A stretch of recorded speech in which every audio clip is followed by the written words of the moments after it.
today at my friend Katie's house, and we've invited guest chef Cheri from the Watering Mouth to come over and mix up some cocktails and put a great appetizer in the oven. It's going to be fun. Come along with us.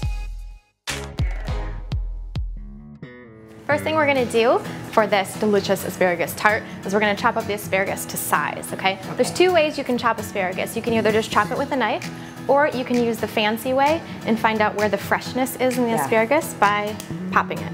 That's where the freshness starts. So this is the stuff you don't want. I love asparagus. So all we're just gonna do in this case is cut off 2 inches, then our asparagus will be ready to go.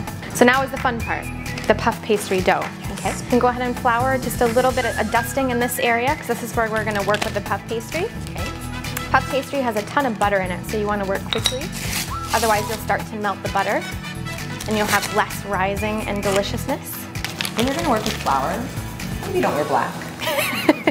What do you mean? Just FYI. So we need this to be a little bit bigger, and you can kind of use your asparagus spears to measure. So we want to have, actually this is a pretty good size. We want it to be, we want it to be a little thinner. So we're just gonna put a little bit of flour on top and roll it just a couple of times to expand it a bit. The other thing to keep in mind is you don't want to introduce too much flour to the dough because it will dry it out. Yeah. So, yep, hope it doesn't stick too much. That's why the flour is really important. All right, we are good. Hold on, it's not perfect. So now what we want to do is put the puff pastry onto our baking sheet with the parchment paper over it. But if it had just been one of us, it'd be really easy to just fold it like a piece of paper, like it was, and put it back down and then fold it back out. It'll reduce the stretching, basically. So if you're gonna make this, invite a friend over, and then both of you carry it over gently. Just for that moment. Just then, and then tell them to go. So what we want to do is have the sides of the puff pastry puff up and have the asparagus be sort of sitting on a bed of the puff pastry. So in order to do that, we're just gonna score a rectangle all around the puff pastry right in the middle. So scoring means not go all the way through. This is pretty much all the way through. This is gonna be fine. Okay. You don't have to worry about going all the way through. And then in order to get this part to not puff up, we're just gonna add some holes in it. The knife will be just fine. This is a great stress reliever. He's almost dead. Who's he, Assunta? I don't know. I don't know, but he's dead. So we're gonna bake this first for about 15 minutes at 400, so it will start to rise.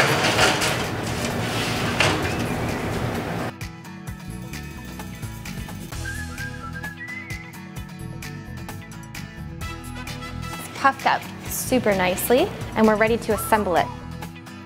So the next step is to take a bunch of cheese. Yum. Tons of cheese. Right. You can either use Gruyere, we're using Fontina here, just shredded. Okay. Just take a bunch of that and put it on the inside rectangle. And it looks like a lot, but no, I don't think it's ever a lot of cheese, right? I mean, isn't it? Yum. So, now we're gonna take our asparagus and put it over top of this. So take half of it at one time and put it in one direction, spread it out. And then we're gonna take the other half and just flip it in the other direction so all your guests will get both sides of the asparagus instead of just one. If you're not used to being in the kitchen, don't worry about it. You can't do it wrong. It's fine. Everyone will love it anyways. Fun. Yeah. Now we're gonna take some salt and pepper over the asparagus and some salt. Here we go. These are so cute. They are cute. I love those little things. Gadgets. Like, do these go in the garage in the tool shop, or do they go in the kitchen?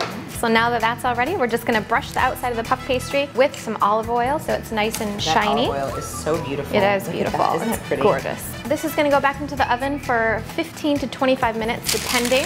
Let me give you the pink guy here, until the asparagus is cooked. That's it. Yum.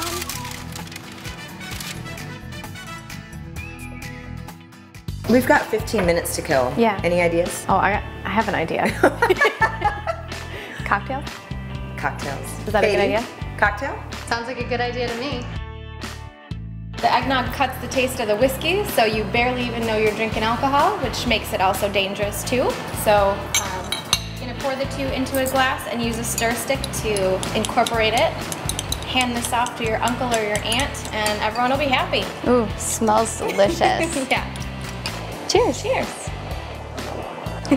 Very good. Good. This looks like a pool, like a swimming pool, Yeah. full of cheese and asparagus are lounging in it. Yes.